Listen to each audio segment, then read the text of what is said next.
Hey guys, here we are, Super Lap Battle USA at Circuits of the America Day 2. We have Group 3, Session 1 ready to go out there lining up. But first of all, we'd like to thank our sponsors. Garrett Advancing Motion, Ignite Race Fuels, CSF Radiators, Competition Clutch, Stop Tech Racing, TurboSmart Engineered to Win, Waypoint Watches, the Dashcam Store, and Yokohama Tires, the official tire of Super Lap Battle USA. We had a lot go on yesterday, day one. If you didn't tune in, you could go to the racehero.io website and look at all the live timing. Some of the big stories are we had Cole Powelson set a 2:11.007. That is just under 3 seconds off the fastest time of a time trial we've ever seen here from a Janetta LMP3. They did a 2:08. We had James Hooton on a 2:13. He was on a flyer yesterday. It really looked like he was going to take the top spot, but he blew a tranny coming around the final corners. His team has worked hard to put that back together, so we should see some good fights today. This is going to be Group 3, Session 1. They'll be going live in about 2 minutes. Everyone out here is still working very hard. That's Ryan Passy, the LFX swap. Mazda Miata NA. He's over there trying to pick up a little bit more time. There's a really good chance we're going to see a lot of times drop today. The best thing we have going right now is the temperature is a good 10 to 12 degrees higher. The sun is actually out warming up the track. Biggest complaint we got from a lot of these drivers is the track is like driving on ice. The temperatures in the engines were staying happy. The cars with boost were making great power, but they just couldn't get any temperatures into the tires or the brakes. So that 2:11 we saw yesterday was in far from optimal conditions. So we do expect if Cole gets back out there with his engine running strong that he's going to drop significant time. We also expect the same thing from James. He's going to go out there. He's going to set a banker lap on his backup tranny. He said he's going to just make sure he runs a nice hard lap, try to set as fastest time as he can, and then he's going to crank it to the moon and see what he can do. He's basically going to send it, and here in Time Attack at Super Lap Battle USA, Circuits of the America, this is the day to send it. Most of these drivers increased their skill and dropped their lap times here yesterday significantly. We saw even the low horsepower NA cars drop 5 to 6 seconds just based off getting used to the track and getting used to the fact that it's very cold outside. So with the temperatures coming up, with everything going well, it looks like these times are going to drop significantly more.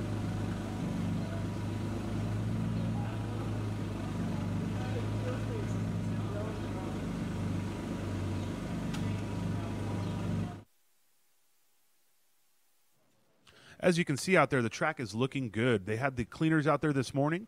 They had the sweepers and the trucks that actually take all the debris off the top. They use a blowtorch style truck, almost like NASCAR does. It's a big engine truck to clean it up, make sure there's nothing left on the track. As you can see out there, we do have a good amount of people here already this morning, but there's not a more beautiful view than those S's leading out to the back section. The drift guys are already out there having a good time. For those of you that don't know, we also do have drifting demos, Sierra cars, and yesterday we had a car show, and today I believe we have a Cars and Coffee going on. So a lot of people are going to be out here checking out that, and then they're going to come and check what's going on with us. We're very blessed to be here at Circuits of the America in DeVal, Texas, right outside of Austin. Not only is the weather beautiful, the track looks good. Any of you guys tuning in yesterday knows it definitely looks a little brighter out there. We have the sun out in the sky. The sky is beautifully blue. There's no fog. There's no overcast. Everyone here is excited. And like most events when the sun is out, the first 2 sessions are really the sessions that count. If it gets too warm in the middle or end of the day, the tires start to get greasy. It's the opposite of what we ran into yesterday. It goes from being on ice to driving on greasy tires that just slide everywhere. The ice comment is based on the fact that no matter how hard you drive to put heat in your tires, the car just comes around on you very easily, where on greasy tires, it just pushes or understeers significantly. So these guys were excited. These guys were on grid 10 minutes before they needed to be because they really want to get out there and set fast laps. This is going to be Group 3, Session 1, which is going to be the lower of the classes going out there to set some times. We have a few excited fans right there. I see Ravi from We Don't Lift Performance. I see Aaron. I see Ulrich Zerka, who ran into some drama yesterday. Right here we have Cody Miles' car, the Airlift Performance Subaru WRX STI. He's been setting some good lap times. We saw him in the second and third session drop significant amount of time. Eric Levine always coming in the middle of the shot. Love that guy. Right here we have the Project Import team making sure the Honda Accord is ready to go. That is Racing Ray Williams right there on the left from New Zealand. He has been driving the Bobby Lane Racing Project Import Honda Accord. That car is a J Series J35A8. So even though that car did come stock with a V6J, it actually has a TLS motor fully built with a Roadtrek supercharger. Marcos is out here just waving at the camera, best hair in Time Attack.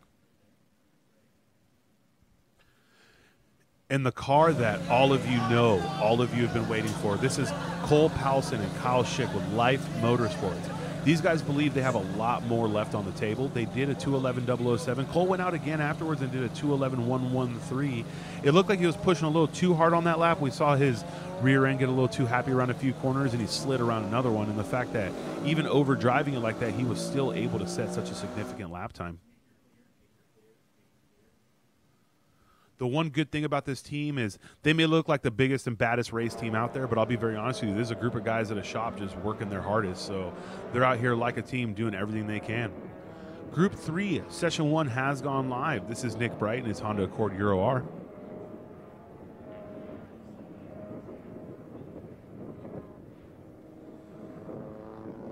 While these guys are going out, getting their warm-up laps going, we'll talk a little bit more about yesterday. There have been some significant lap times out there. We have a Camaro ZL1 leading the pack in limited class. That's Mr. Dolahide out there in his beautiful blue Camaro ZL1. Rap Dynamics did an amazing job on the wrap of that car. They think that they have 119s in the tank. They did a 121 leading the pack in limited, and they truly believe today, with the weather, with how everything looks, they have a 119 waiting for them.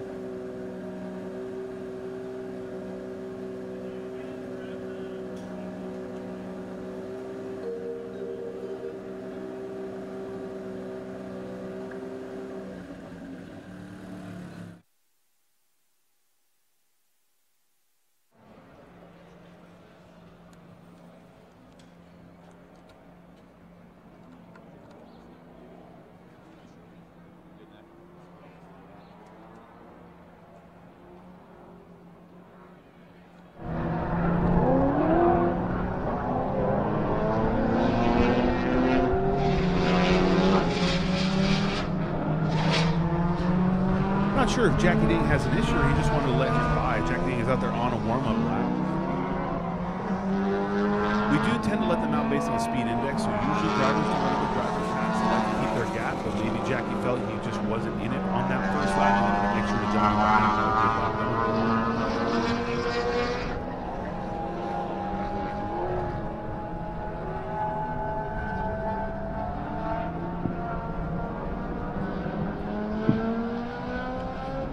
That was Bailey Ipock in his Subaru WRX wagon bang for Buck Racing. This right here is Kyle Paddleford in his 1999 Nissan GTR. Also right here we have a beautiful Hachiroku AE86 Voodoo Racing. Joshua Garcia with his F20C powered.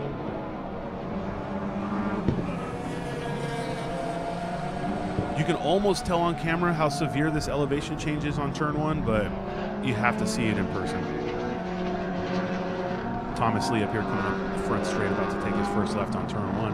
Thomas also feels he has some significant time left on the table, even with his natural F1. Here we have complex 4, 5, and 6, everyone knows as the S's. This part of the track is a pure flow session. Jackie did let someone else by, so I feel like he might need another lap to get heat in his tires. Looks like Kyle Powderford is ready to start his first hot lap. He did have a little bit of drama yesterday. He is missing a rear bumper, but the rest of everything he has going on right now is strong.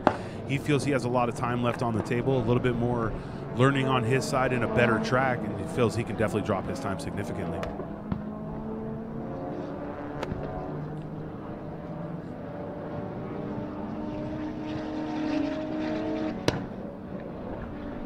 Seeing them go through the S complex from the top is probably one of the most beautiful shots right here.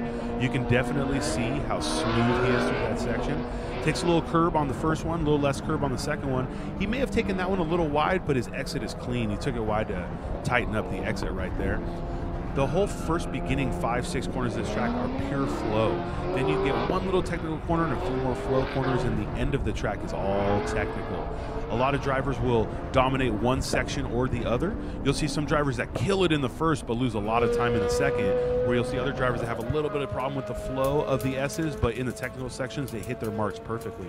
It's very difficult to put down that one perfect lap if you can't hit every single section, and that's probably why so many drivers wanted to come here to Circuits of the America to lay it down.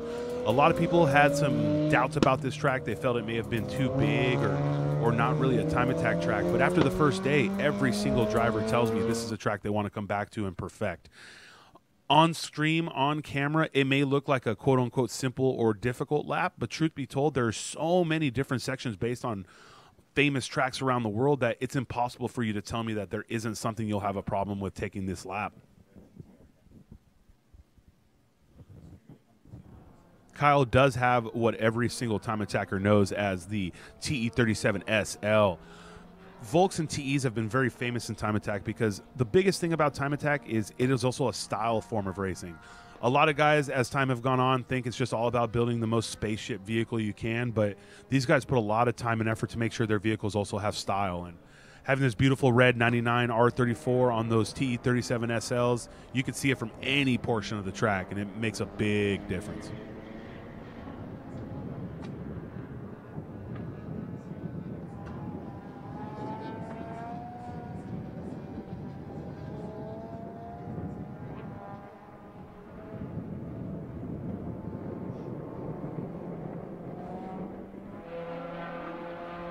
This right here is the final corner before the 16, 17, 18 complex.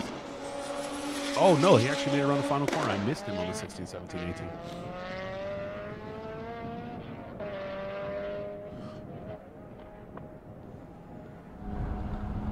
Here's Jackie going through the S's, flowing it. Jackie's very well known to be a good flow driver. I've seen him drive on a few tracks that have a lot of connecting of the corners. I don't know if you guys have seen it, but I've seen a video online of Jackie in the rain, and I've never seen someone wheel it so hard in an event in the rain.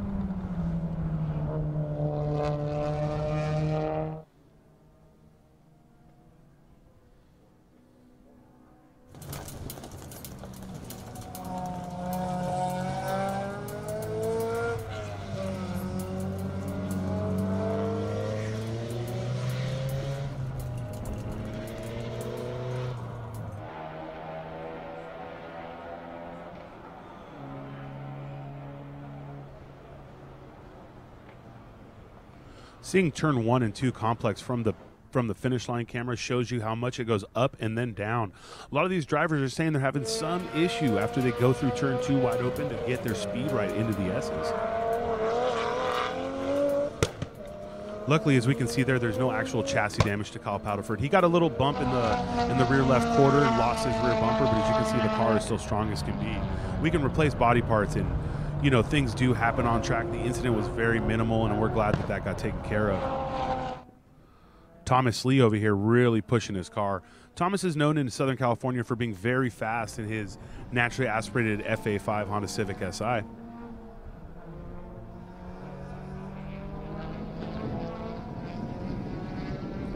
He is also one of those drivers that really wanted to get out here, so he made sure he towed his car out here to Coda. He flew out, got in the vehicle, and he's been pushing it hard from the beginning.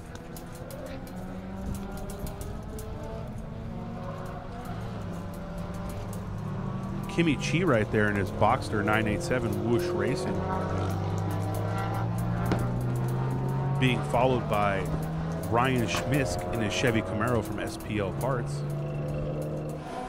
As it stands right now, Sean Farrer and Ryan Schmisk in that Camaro are leading this session to 2:37.802. They have a good 3, 4, 5 seconds on the nearest competitor. Kyle Paddleford is actually the closest behind him with a 2:40, but then right behind him would be a 2:44 with Nishant Patel in enthusiast class.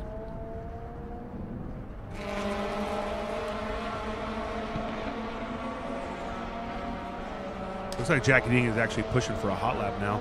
He did 2 very mediocre style laps, 3-minute laps. Jackie obviously has a lot more time in it. I believe he did a 37 or a 39 yesterday. So let's go ahead and see how he pushes it today.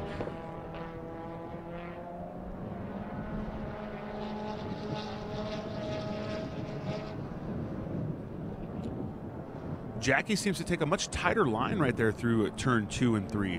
Most drivers will go into 1 and swing very wide before they make the right-hander. Jackie held it very tight. So maybe he feels he can just get a little better setup, or his car just has more grip and he doesn't need to use as much track. The less amount of distance you travel equates the faster lap time if you can hold the grip, and the time is the same, the speed is the same.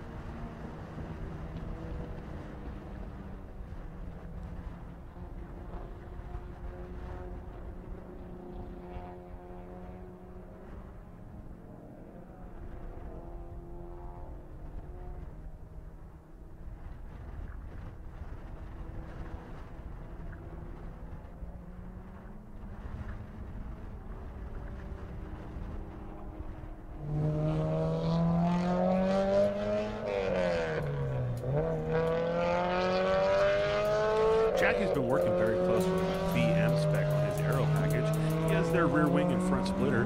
He has been through a few sets of splitters. There are a lot of tracks out there that are not friendly to the front bumper if you go off, but he's had a real flawless weekend this weekend. He's been driving very well.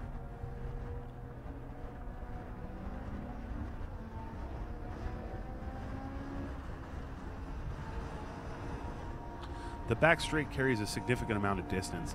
Depending on the power and downforce of the vehicle, how long you stay back there is significantly different. You see cars like Jensen Little and Cole Powelson and James Hooten make it through the back straight significantly fast, where you see other vehicles really take some time because their power is not there. They're picking up their time in other sections of the track. Jackie may have some issues. I've seen him slow down in 3 laps now, so I'm not sure if he's just trying to work something out, or maybe he's scrubbing in a new set of tires and brakes. It's very important to scrub in your tires and brakes correctly. If you go out there and just blow it off on a brand new set of tires, you might blister them or hurt them, and then you're just basically done for the rest of the weekend.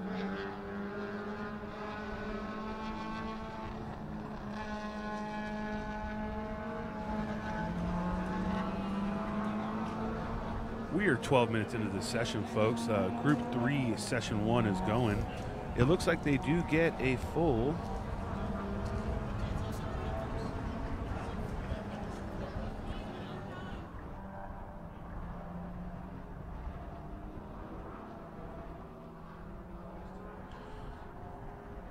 It does look like they get a full 20 minutes per each session, so they have about 7-8 minutes left.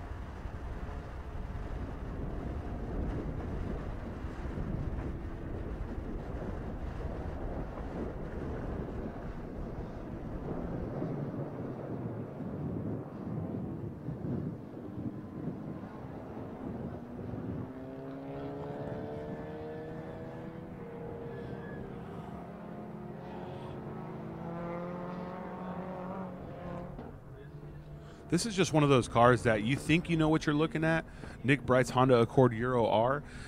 Everyone's seen plenty of TSX chassis that look similar to this, but this car came in from Canada. True right-hand drive Accord Euro R K-Series car. It just has some benefits. It's a little bit nicer chassis, comes with a little bit better parts from the factory, but more than that, it just gives them that bling factor to have a true JDM vehicle here as opposed to a USDM one built. Right now you're looking at the times. It looks like the fastest time in the session is still Sean Farah and Ryan Schmisk at the 2:34.577. That'll be the purple you see right there.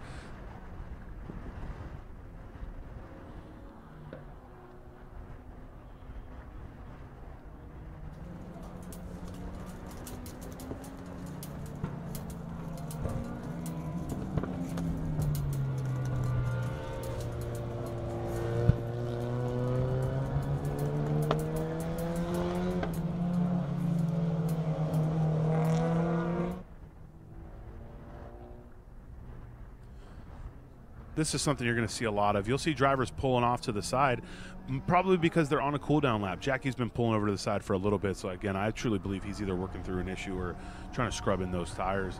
But the best thing about Time Attack is these are gentlemen drivers. My God, look at that power difference right there. Kyle Paddleford does sit on 600 horsepower in that R34. Anyone who knows about these R34s know they are boats, though. That thing probably weighs between 3,500 and 4,000 pounds with him in it. Probably another reason why he barely took any damage, but the Miata that touched him had ruptured an oil cooler and dented in a fender.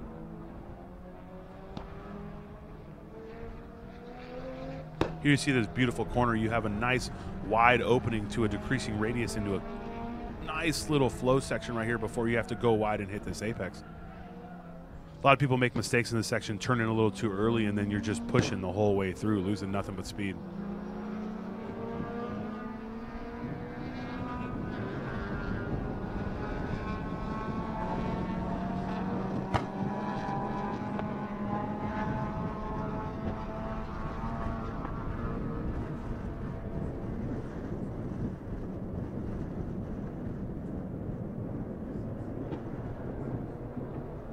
Here we are in the hot pits, guys. These are the drivers getting ready to go out.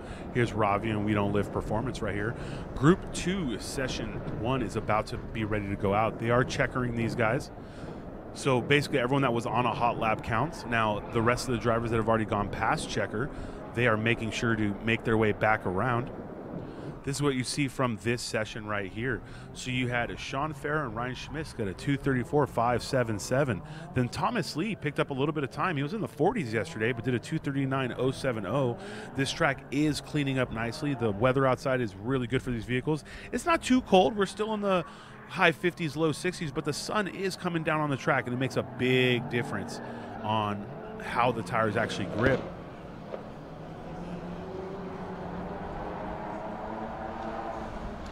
Matt Perkins just laid down his final 2:53. We are here on the hot pits.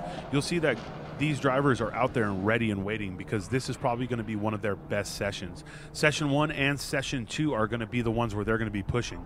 That doesn't mean you won't see cars in 3 and 4, but for the most part, you tend to see the fastest laps laid down in the coolest sessions.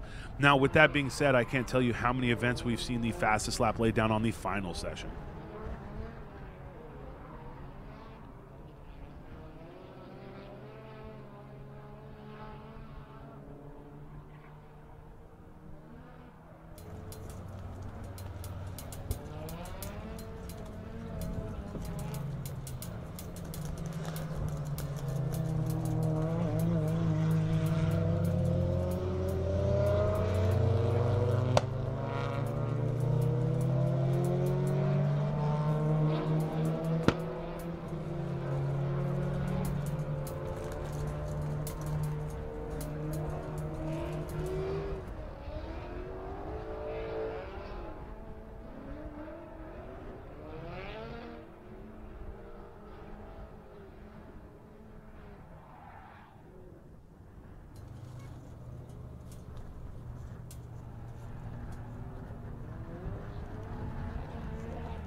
As you can really see, there is a big difference between what we're doing and what the guys in the background are doing. You see guys drifting, getting sideways, where us, we want to make sure we hold the grip as much as possible. That's probably the most beautiful thing about motorsports. There really is nothing you can do wrong with a vehicle. As long as you put your time and love into it, it doesn't matter what anyone thinks about what you do. There was a point in time in America where everyone thought drifting was just a useless sport, but we really identify with that because time attack was a kid sport to people too, and here we are proving it on the big stage that these teams and these cars are serious business.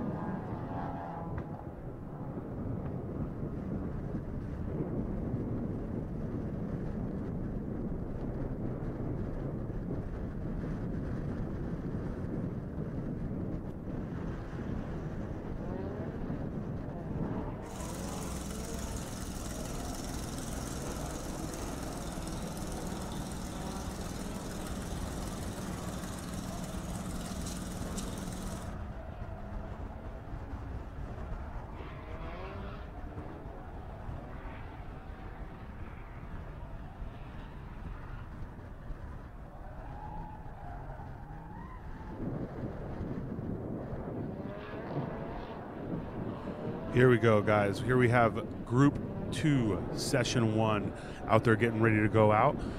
What looks like Earl Zimmerman is out there in front of everybody in the pack, then Ulrich Zerka.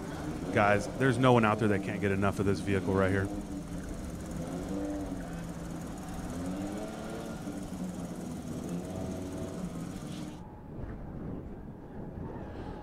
You saw this a little bit yesterday in the first sessions, but as the day went on, you noticed fewer people were actually rushing to the grid to get their hot laps going. But in every session, you're really going to notice that these guys want to get out here and go fast. From this view, I can tell a lot of these guys got their cars figured out. There were a few issues with some people. They were missing the end sessions or coming a little late trying to get it done. But what I can see from the rear is we have Ravi from We Don't Lift. We have Mr. Ray Williams right there in the Bobby Lynn Racing Honda Accord. We have Sally in the VA STI IAG Snail Performance STI. Mike Kang in front, that beautiful Porsche. Looks like we have Jason Owens in front of him. So this should be a good session. Corey Wells in that Prelude definitely had to replace a transmission last night. So I know they put in some work. They said they're going to go get dinner, come back, and blast that out. So we're glad to see them here ready to run.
This is probably one of the coolest thing about Time Attack Pits, guys. You have not only race teams, but you have fans out here able to take photos, get up close and personal with their teams and the people that they enjoy. While we have a little lull here, look at this guy laying it down. I'm not going to lie to you. I have nothing but joy for these guys taking people around. A lot of these people have never been in a drift car, but these drift demo guys have decided that they're going to take people for ride-alongs as long as they want to go. They're not charging a dime. They're just saying, hey, you want to slay some tires with me? Come on in.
Here we go, guys. Here we go.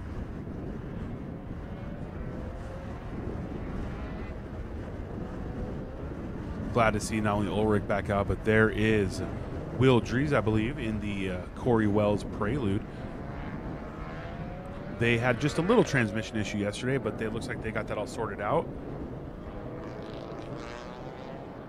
Got Jesse Solinsky in the TJS Honda S2000, followed by Jason Owens in the United Speed Racing Honda Civic Type R. That beautiful Porsche 911S is being driven by Tony D, Why Not Racing. Followed by Mike Kang in his beautiful BMW M3, that's CSG spec. Sally McNulty over there in her Subaru WRX IAG Performance Cobb tuning vehicle. And here we have Ray Williams in the Honda Accord, Project Import BLR Honda Accord.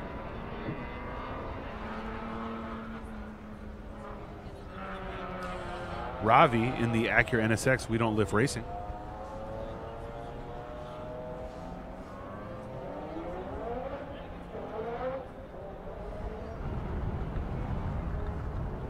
Mike Kang out there really getting some temperature in his tires. Mike is a very well-known driver in Southern California. He used to be super well known in S2000s, then he moved his way up to an FRS chassis, set quite a few enthusiast class records in that car.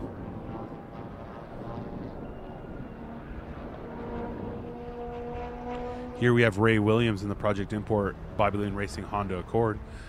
He's been fighting a few issues. They've dropped 8 or 9 seconds yesterday, and it looks like they're really figuring that car out as it stands right now.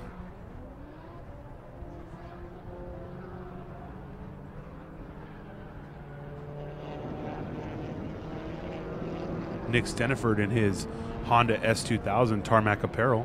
They blew an oil line and cracked a rotor yesterday, but his team put in the work, made sure they got everything back together, and he is never going to miss a session if he can avoid it.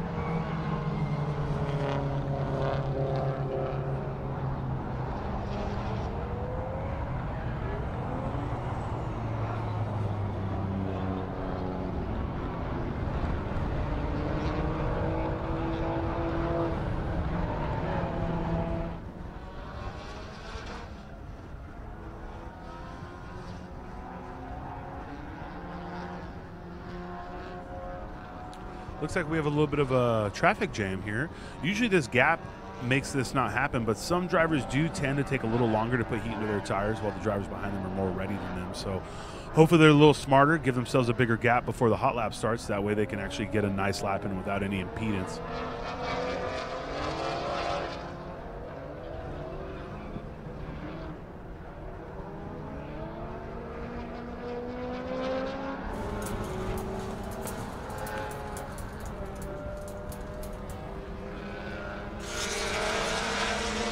Will Dree started his hot lap in Corey Wells' Honda Prelude.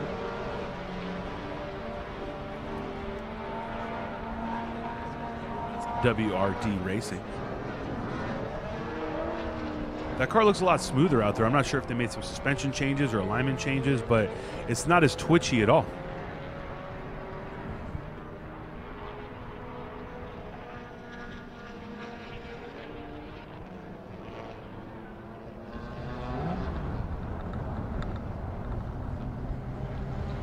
Yeah, you can definitely tell they put work into this Prelude.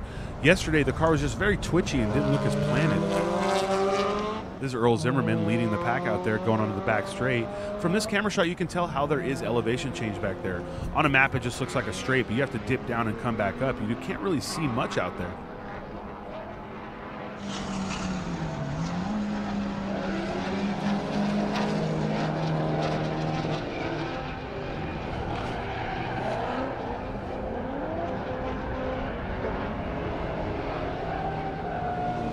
Looks like Ray Williams is pushing the Bobby Lane Racing Honda Accord. He's really pulling up on Sally McNulty there in her STI. Looks like they may have actually figured out the issues they had.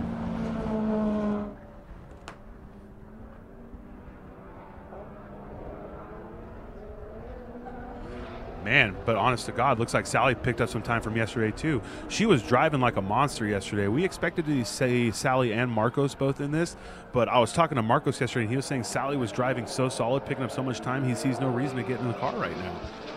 You don't want to take a driver out of the groove, but more than that, look at her. She's pushing people out of the way. Sally got so close, that driver decided, you know, I'm going to pull off this hot lap and then just go ahead and wait for the next one. Ray Williams also going by. Let's see how these cars do around this corner. The back straight seems a lot shorter when the car has power. Sally is in a basically stock STI with bolt-ons and a tune, but man, Ray Williams' power showed right there. A lot more aero and a lot stickier tires really makes a difference in the cornering and braking zones.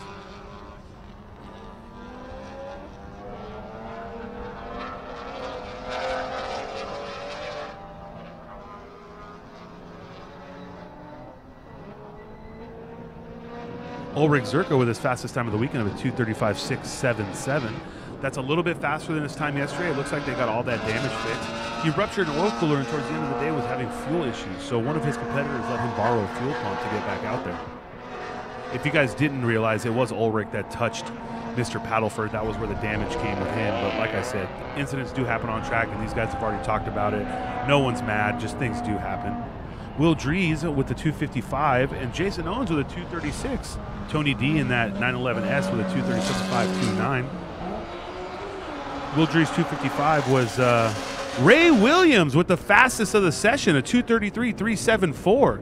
Looks like Ray has really figured out that Project Import Bobby Lane Racing Honda Accord.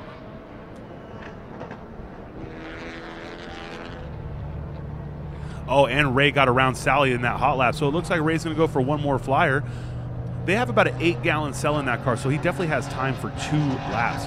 But right now, oh my goodness, Fiona Liu and Jackie Ding with the 2:33.190. They just knocked Ray off that top spot by about 0.2 of a second.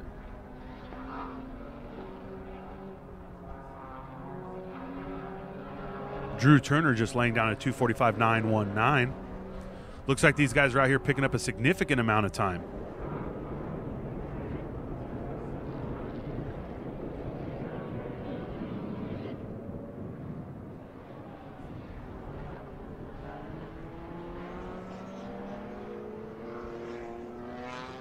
That beautiful Honda S2000 by Drew Turner, Def Motion, Binge Tokyo, Yagi Racing. We talked about this car a little bit yesterday, and I was really blessed to have a good conversation with the driver. He agreed with exactly what we were talking about. This car is an homage to old school Time Attack. It's very simply built, very based on mechanical grip, some wing, little front wing, little small front splitter, but mostly driver skill and mechanical grip. More than anything, if you get a chance, we'll try to give you a close shot of this car in the pits, but the livery on the side is gorgeous. It is a bunch of flowers, don't get me wrong, guys, but the way it looks is very Japanese, it's very clean, it's very smooth.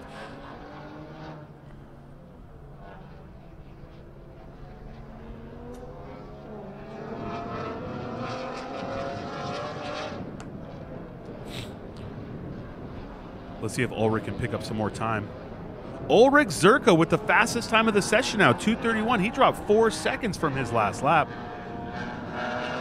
Ulrich is very well known for being a crazy hot shoe.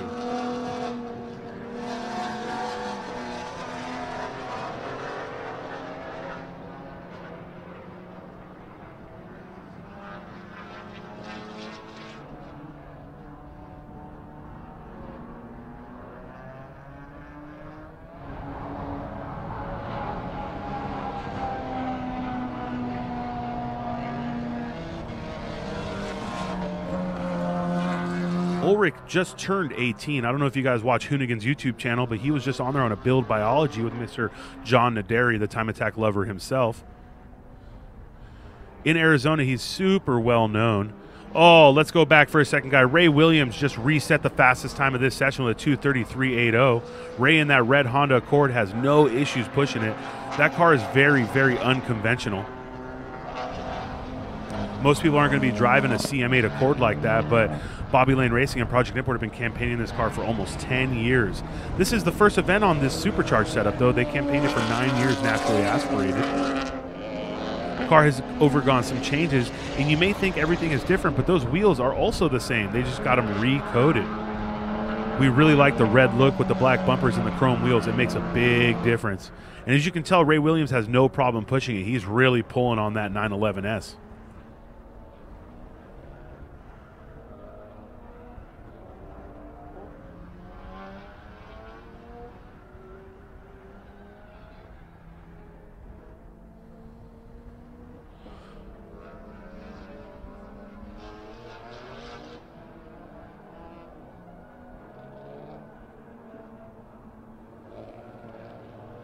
Those factory 911Ss have some serious power because that Accord is not slouching at all.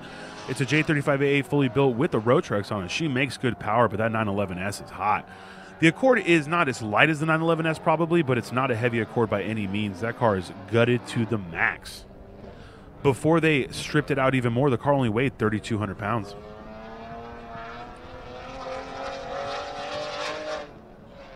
Ray Williams still sitting on top of timing and scoring right now. Let's see if anybody else has the ability to pull him off.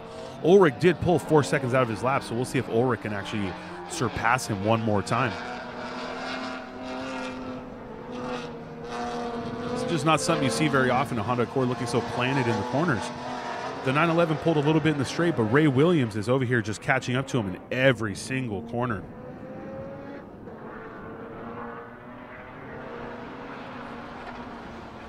We do lose them in turns 18 and 19, but here they come right now. Yeah, it looks like Ray pulled 3 or 4 car lengths on him just through those entire sections. And he set another fast lap. He picked up another 1/10, guys, 2:30.297.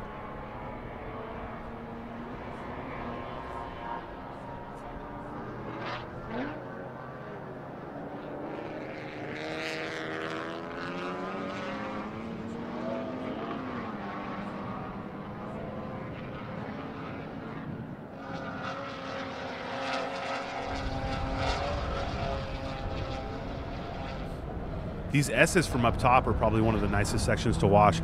The front line of the S's, it shows you how much they move, but at the top, it shows you how well they flow. The Porsche 911S by Tony D looks like he's just out here finishing up his last flyer. He's probably going to come in. He's on a cool-down lap as we speak right now.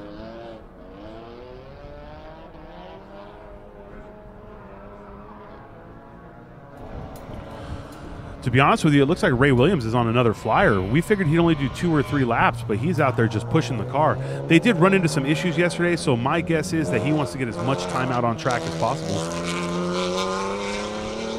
Little fun fact about that car, that rear diffuser you see right there is not built. It was actually from a Bentley Continental GT3 car. They chopped it up to make it fit, but man, it looks good on the back of that Accord.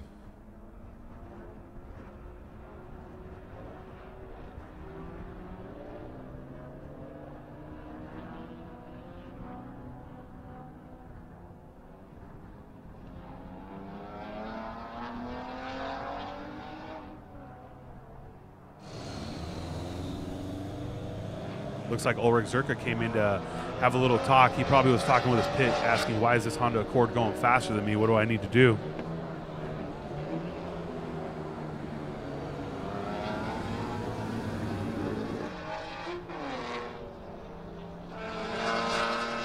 Ray's line through that triple apex looks really good.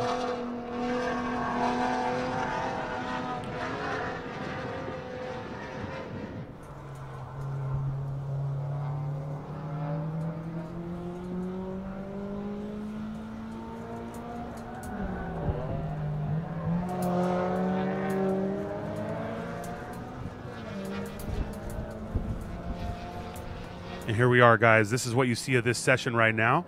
We have Ray Williams with a 2:32.97 in the purple. Then we have Tony D at a 2:32. Where did Mr. Ulrich Zerka go? He was laying down some fast laps. He's got a 2:31.289. He is the closest one to Mr. Ray Williams. Then after him is going to be Fiona Liu and Jackie Ding, who really pulled it through right there.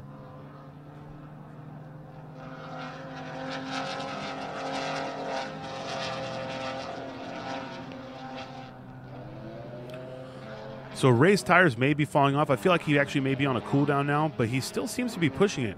Ray's very well known in New Zealand. He holds a lot of land speed records, and on top of that, he is still racing a Honda Integra out there. One thing I can tell you about Ray Williams is this man is 73 years old. We asked him how he does it. What does it take to be 73 and still be this good? And he said, I have a 51-year-old wife, so I have to keep up. Ravi himself told me he was looking over his data. Ravi has quite a bit of data on this car, and he says himself he probably has 1 to 2 seconds left in it.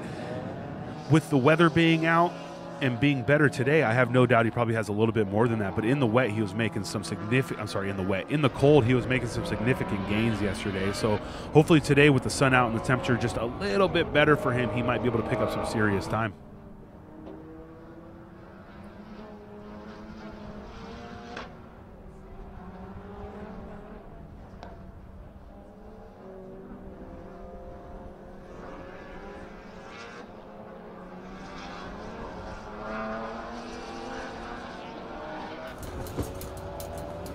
So I believe Ravi was in the 35s or 36s yesterday because he just did a 2:34.839 on his last lap. Let's see if he can pick up a little more time.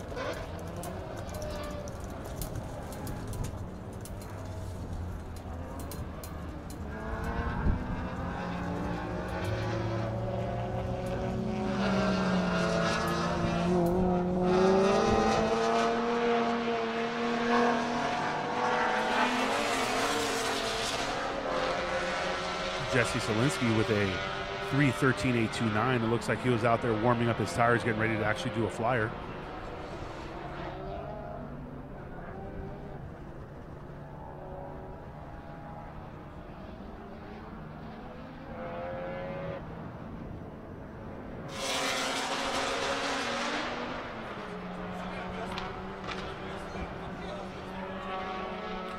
Ray Williams with a 2:29.933. I don't mean to beat a dead horse here, guys, but every lap he does is a little faster than the last one. This is not something you see very often in time attack, but when a driver is out there and just in the groove and didn't get enough seat time yesterday, he's going to push it every lap.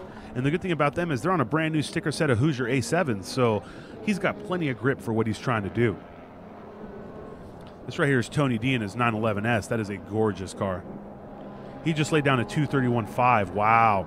Tony's pushing to try and get with Ray Williams. His last few laps were 32.33s, but this time he laid a 31. He cooled down his tires and brakes a little bit, came back out, and just laid one down.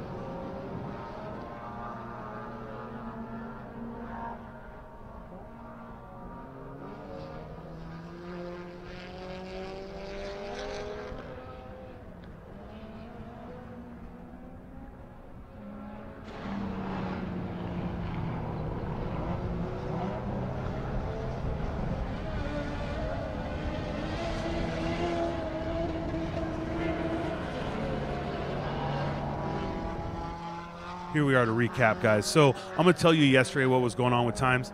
Ray Williams was in the 240s at the beginning of the day, 244, I believe, just trying to shake that car down. Got it down to a 236, and then here we are today. He picked up 7 seconds. 73-year-old man picking up 7 seconds. If any want to know how to stay young, pick up a wife that's 51 when you're 73, because that's going to keep you young right there. Tony D with a 231.598, picking up a good amount of time. We got Fiona Liu and Jackie Ding also with a 231.529, just barely ahead of Tony D right there. Ulrich Zerko with a 231.289, just ahead of both of them. I really think today you're going to see these times drop. I cannot wait for Group 1, Session 1 to go out.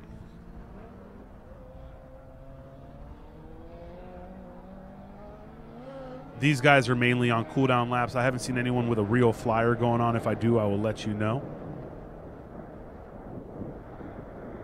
As I say that, Jesse Selinsky just did a 2:33. I saw him do a couple warm-ups. I was afraid he had some issues with his car, but then boom, out of nowhere in that beautiful black S2000, just lays down a 2:33.772.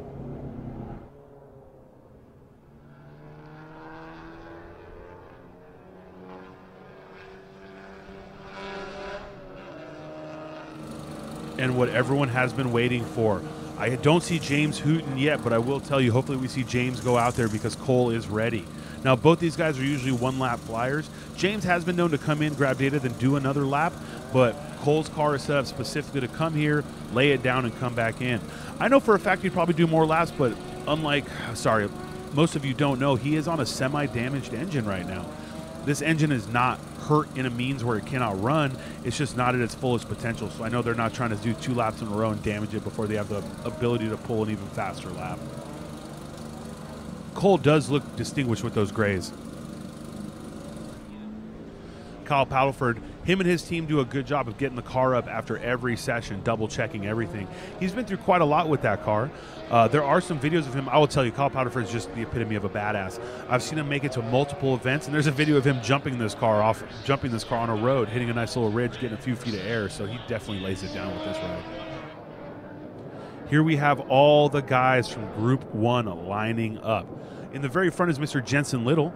There were some questions about this car, as some people would say I was getting a little too excited about it, so someone posted it in the Facebook page. So if you want to see the link to the build on it, I put a comment on there of the build. It's a 9 or 10 page.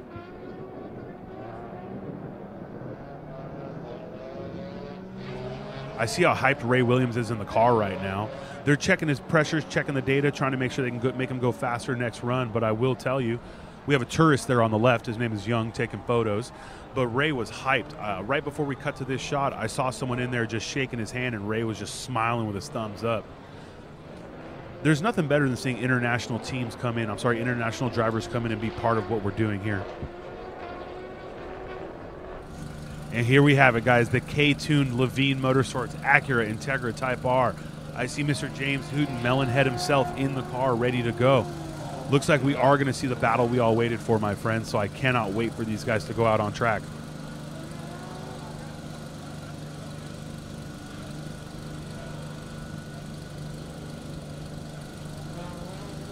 We could call this David and Goliath, my friends, because looking at Cole, you go, man, look at this monster. This guy has everything and anything you would ever need.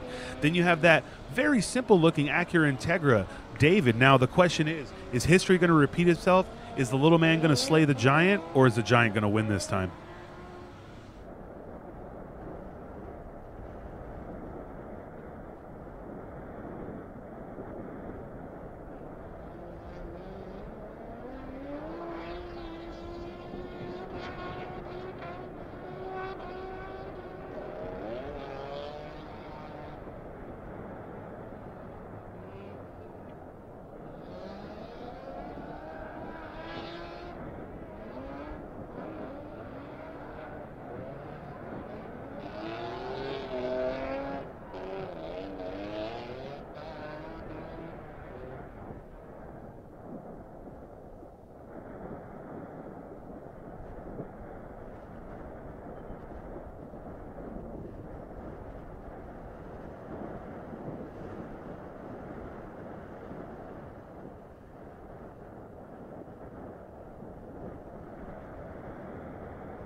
Here we have it, guys. Looks like Cole waited for Mr. Hooten there to come out before he went out. Little gamesmanship, maybe. Hey, well, if you're not going to go out, why do I have to go out? Got Cody Miles right there in the Airlift Performance Subaru STI. He laid it down pretty well yesterday.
Here we have it, guys. We are perfectly on time. Session is going hot. I don't know if you guys remember yesterday, the last session that James ran, but this gap was closed down significantly in the middle of the lap. From what we saw, Cole pulled away from him just a little bit in the back straight, but in the corners and in the other areas, James was pulling through. So I don't know if that was a little gamesmanship by Cole. I don't know if they just didn't have it turned up enough, but here's my guess. James told me specifically that he's going to put down a serious banker lap, and then he's going to turn up the boost for the next one. So they'll probably do one lap here, try to lay down a 212, 211, and then he's going to try to do a 209 afterwards.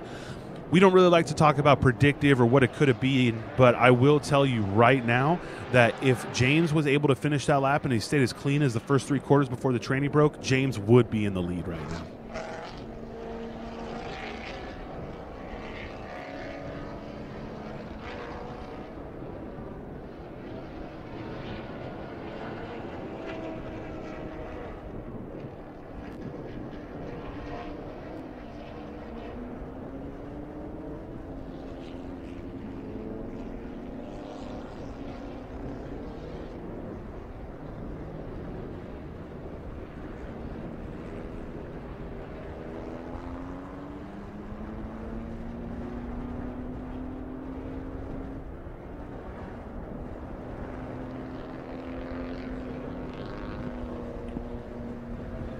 The entire paddock is out here watching, guys. The entire paddock.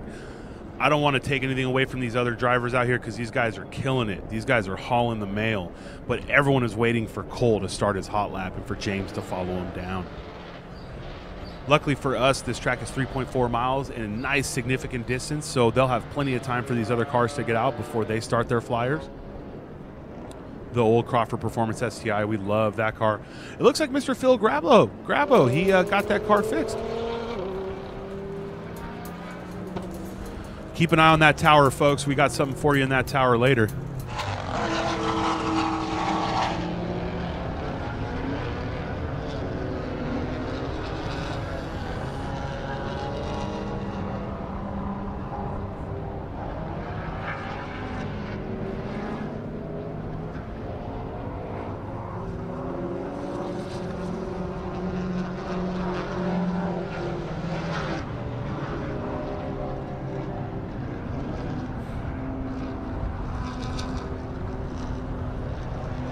And here we have it, guys. We have Mr. Cole Powelson, Life Motorsports, ready to lay it down. It looks like he is on a wide open flyer. Cole's really not one to not send it. Usually the car would have to be dramatically broken for him not to send it. So he's looking a lot cleaner through turn 1. This is the area yesterday where he was losing it a little bit. Turns 1 and 2, he was getting a little sideways. So when he set that second 211, it was 2/10 slower than his first 211. Cole's car looks like it's on rails through this section. Now, this has a lot to do with aerodynamic grip, tires, and driver, but he is definitely out there flying. Here we have it. Cole coming in deep.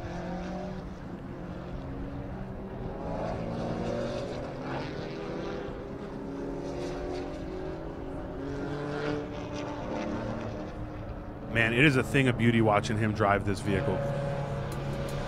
It's probably one of the fastest yet slowing looking vehicles on the track. The biggest thing about when cars are so smooth like this is you're almost unsure if they're going fast. It does look like Cole is going to catch up to someone here, so hopefully he sees Cole coming. Yep, see, he saw Cole coming. Thank you, competitor. You are doing a great job. Woo, he is flying. He was a little compromised right there in the turn-in. Phil did not see him in time, but Cole is a fantastic driver, so he's going to make sure that he gets on that inside line and lays this down. What do you guys think? You think we see a 209 right here? All I'm saying is the fastest time in a time trial layout is a Ginetta LMP3 at NASA Nationals. He did a 208. So if Cole can take that time, he's literally surpassed an LMP Le Mans Prototype 3 car.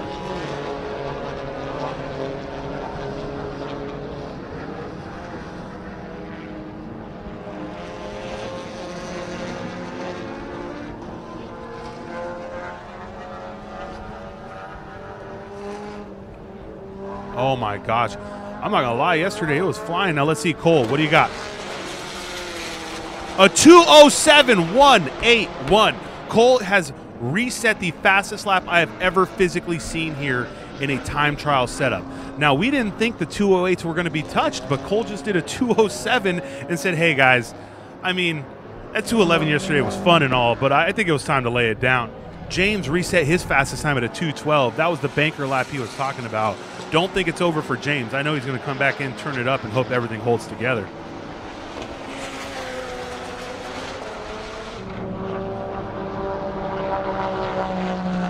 There it is, guys. You see that lap time There it is, guys. You see that lap time 2:07.181. This is the fastest time we have seen. We did not honestly expect to see times like this here this weekend, but after Cole laid that 2:11, we knew he had more time in it. We knew he was going to turn it up, and with the weather here, with how beautiful it is, the sun is out, the track is warming up, but it is still cool in the air. Cole's making great power, but has significant grip.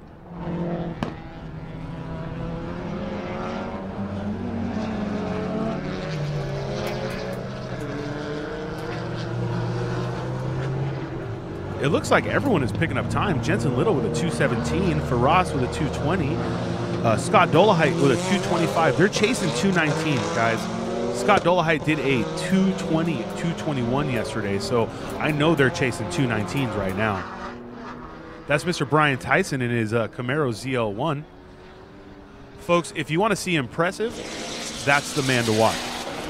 JC Monet with a 2:33, followed by Ryan Passey with a 2:24.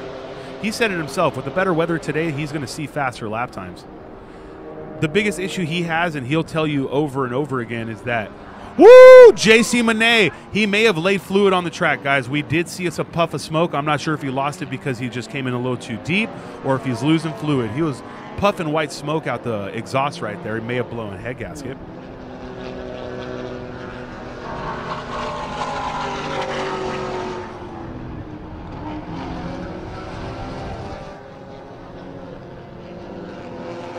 Brian Tyson with a 227 on his lap. He just laid a 227. Anyone looking at this car thinking it's extreme? This is a bone stock Camaro ZL1 with 1LE package on it. He basically got the 1LE ZL1 spoiler, the 1LE front bumper. He was supposed to bring his Ford Focus ST race car, but he's just been having electrical issues. So he said, hey, I'm not missing this event. I'm bringing my car.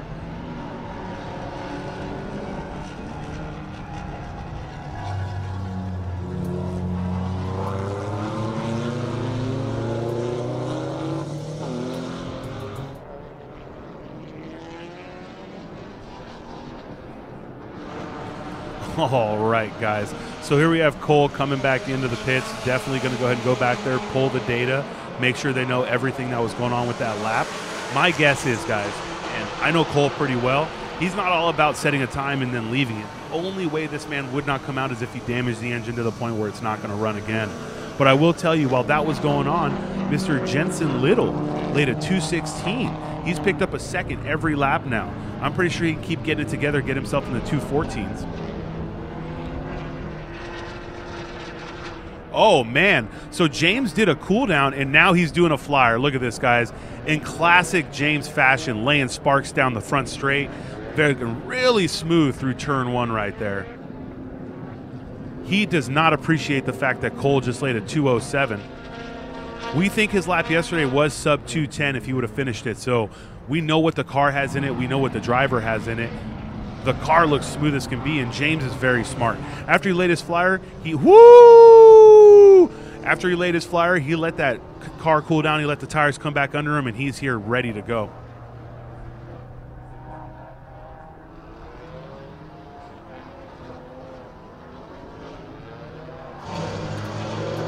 Oh, my goodness. This car has undergone years of development. I remember the first time we met this man, we made the trek out to California for the first GTA finals he attended. He was out there on 15-inch tires, little baby splitter, little baby wing, and he laid down significantly fast lap times. We knew that his skill level was high, but you give him time to develop a car, you give him the ability and the car to drive in, and he's proving day in and day out that he has what it takes to go fast. Just laying sparks on that front straight. The amount of downforce that front splitter produces when he's going it wide open is incredible. I'll try to find out what kind of speeds he's hitting down the back straight. I know gearing-wise, I think he's limited to 160, maybe 165, but his team was telling me, Mr. Cody Miles getting out of the way, his team was telling me if they run out of gear, they're just going to up the rev limit.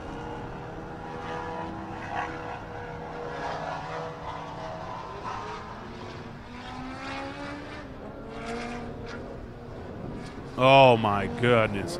You know what, guys? I honestly thought that watching GT cars and F1 cars around this track was exciting, but seeing these time attack cars just take these corners at speeds that other drivers couldn't imagine is blowing my mind.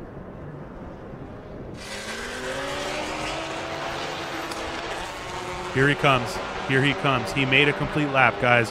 What is James Houghton going to lay down? 2:12.185. 2:12.185. That is his fastest lap. It is a little bit faster than his last lap, but I know he's got a little more in it. I'm sure if he goes out on a fresh set, nice clean track, nothing in front of him, he'll have no issues. As you can see here on the screen, Cole with a 2:07.181. Incredible lap time.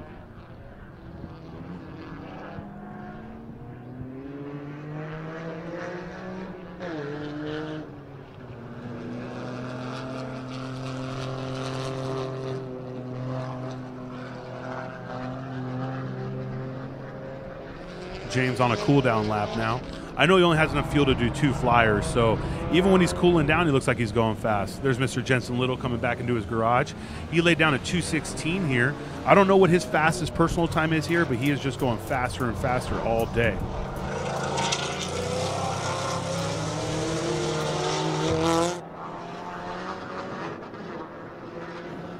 Mr. Ryan Passey with a 2:24.243. That's going to be his fastest time of this session.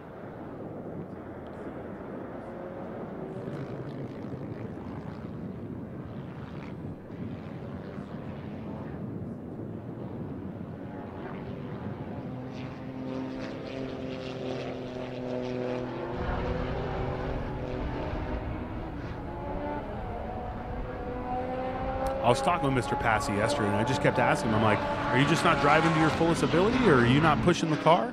He says in the vehicle he feels like he's really correcting and countersteering and trying to get that car to go places, but from the outside it just looks very, very planted.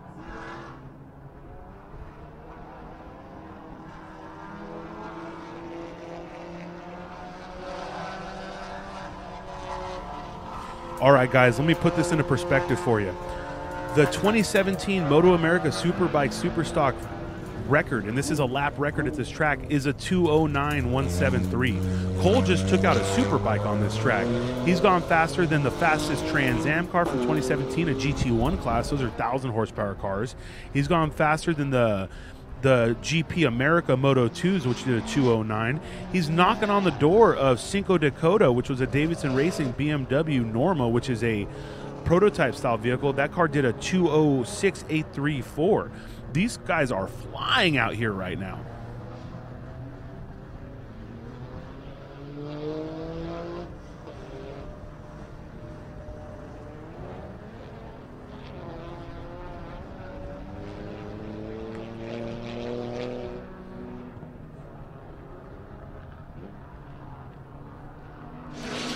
We're coming near the end of this session, guys, and we've definitely seen some exciting stuff. Cole with a 2:07, James with a 2:12, Jensen Little with a 2:16.959. It looks like we got some 220s in here. Mr. Ferris Bartolome, he did a 2:24.31. 2:20.431. What else we got? We got Mr. Mike McGinnis in his limited class GTR 35 at a 2:21.601. We have Mr. Ryan Schmiss in his street car with a 2:23.209.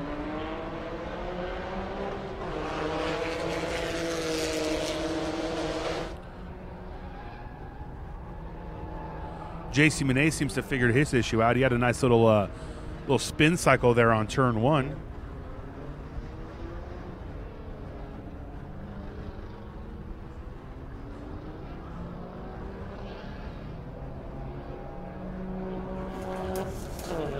JC Monet, after that spin in turn one, he decided no reason to come in. He didn't go far off. He's going to reset for a hot lap and go again. JC feels like he definitely has some more time on the table. His fastest lap this session is a 2:33, and I know his car's capable of much more than that. He makes about 600 horsepower on this setup. I know he has a tune for 750, but anyone that knows these cars knows if you crank it like that, you're always running the risk of a ring lane failure. He says he'll do it if he has to, but he hopes he doesn't have to.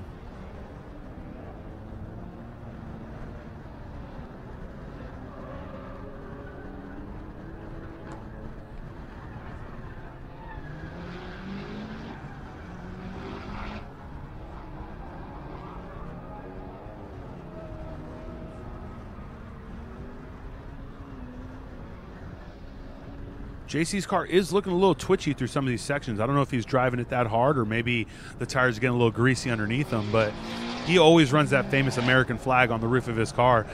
Years ago, let me tell you guys, he's had the same wing setup on that car for years. And everyone always said, that wing's too tall, it's too much drag, it's just not going to work. Well, let me tell you, man, JC's been setting records and making it work since day one. And seeing him here at Circuits of the America, I know he has more time left in it.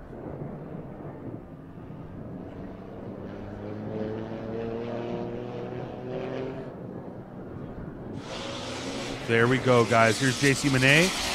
Okay, guys, what did I tell you? He did a 2:33. You know what he just did? A 2:25.038. JC had that little spin cycle. It probably rebooted him. He had to turn it off and turn it back on again because he just laid it down with a brand new lap.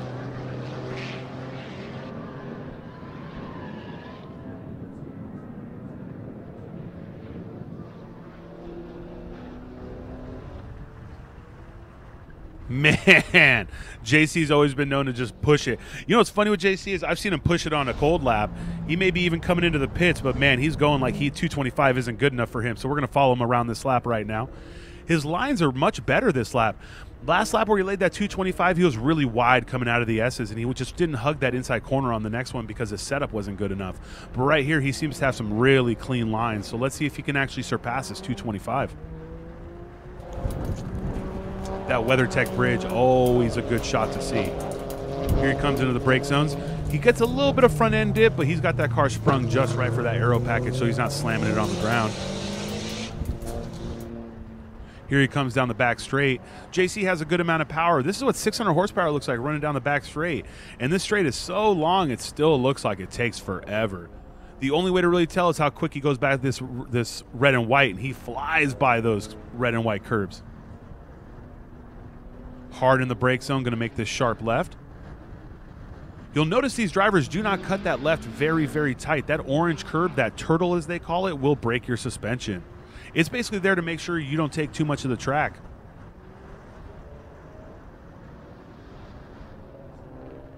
It's one of those self-correcting punishments. So a lot of series will punish you for going too far off track, too in, too out.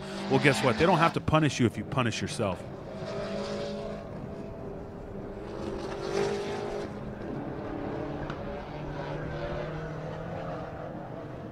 Woo, a little bouncy right there. Got himself back online. He's going to make this left-hander.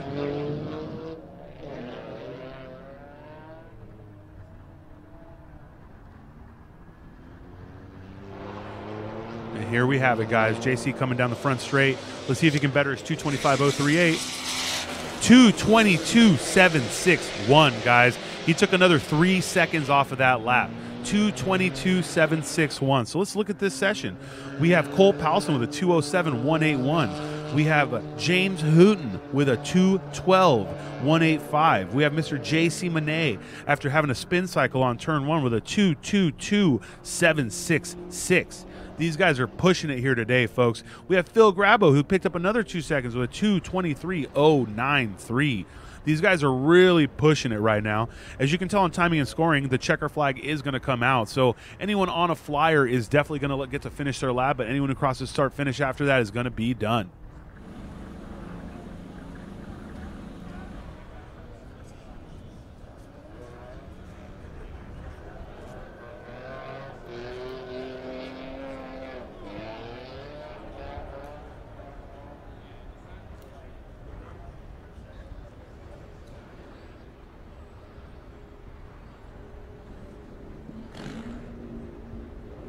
Or you see Allegro Motorsports, they've been getting some track time in between our sessions.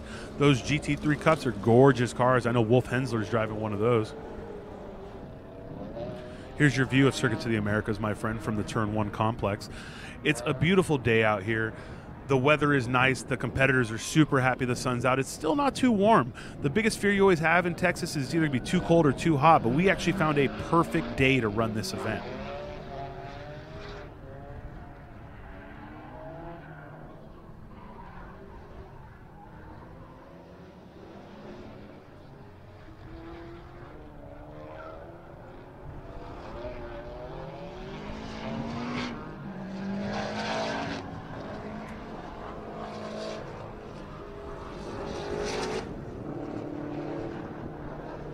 You can see some cars out here on track. Most of these guys are finishing their cool-down laps after their hot laps. The one thing about Circuits of the America that's different than any other track that gets time attacked is just the scenery is everything, guys. Now, we do time attack at some gorgeous tracks. I'm not going to say that every track is bad look-wise. There's a lot of beautiful tracks out there, technical tracks, fun to drive tracks. But this just feels like you're on another level here at Circuits of the America. The way the grandstands are, the way the garages are, the way the crew is, the way the track takes care of themselves, the way the track takes care of any incident immediately. There's no questions. The guys aren't waiting to go out there. If something happens, they're out there immediately. That's Mr. Tyson and Mr. Monet right there just finishing up their cooldowns. We'll let these guys finish up their cooldown laps. Basically, we're done right now, my friends. We'll be back at what looks like 10:50 Texas time, all right? So if you guys want to make sure you catch us after we end this feed, we'll be back at 10:50 Texas time. But let's go ahead and recap here. We have Cole Powelson with a 207. Let me give you the exact number. I want to say 181. We have Cole Powelson with a 207.181, and Mr. James Hooten with a 212.185. Where's Jensen Little? Mr. Jensen Little with a 216.959. These guys are pushing it harder and faster every single session. After I saw that 2:11.007 out of Mr. Cole Powelson yesterday, I thought we had seen probably one of the fastest laps we're ever going to see here this weekend, and then he just comes out and pulls seconds out of it. Ask any of these drivers. Ask any driver. Pulling a tenth or two out of a lap is impressive. Pulling seconds out of a lap is basically there to demotivate your enemies, my friends. Luckily for him, his biggest competition cannot be demotivated. That's just going to make him want to turn it up and push it a little harder. You're looking at the highest level of U.S. time attack, guys. And here's the biggest thing about it. I know a lot of you out there are going, hey, what do I got to do to get out there? Hey, is this something I can get into? And you know what? It absolutely is. If you don't have the experience, if you don't have time trial experience, if you only have a little bit of track day experience, reach out to your local SCCA chapter. We are a sanctioned SCCA pro racing event. We are under their umbrella. This is every driver you see out here has an SCCA Pro time trial license. This is not an SCCA Pro wheel-to-wheel license. This is specifically for time trialing at the highest level to prove you're safe on track with extremely fast cars. You know what decisions to make. If you don't feel you're at this level, but you want to get into it, reach out to SCCA. You can move up in the ranks. They have levels of time trial. Once you've proven you're there, you can get your SCCA Pro time trial license, and you can register for Super Lap Battle USA. You can come here and be on the big show. You can prove to everybody what you and your team has. I'd really like to thank everyone watching on the stream, and more than that, I'd really like to thank my sponsors. That's going to be Garrett, Advancing Motion, Ignite, Race Fuel, CSF Radiators, Competition Clutch, Stop Tech Racing, Turbo Smart, Waypoint Watches, the Dashcam Store, and Yokohama Tire, the official tire sponsor of Super Lap Battle USA. We'll catch you guys back at 10:50 Texas time, and we'll make sure to get you back to all the action going on track.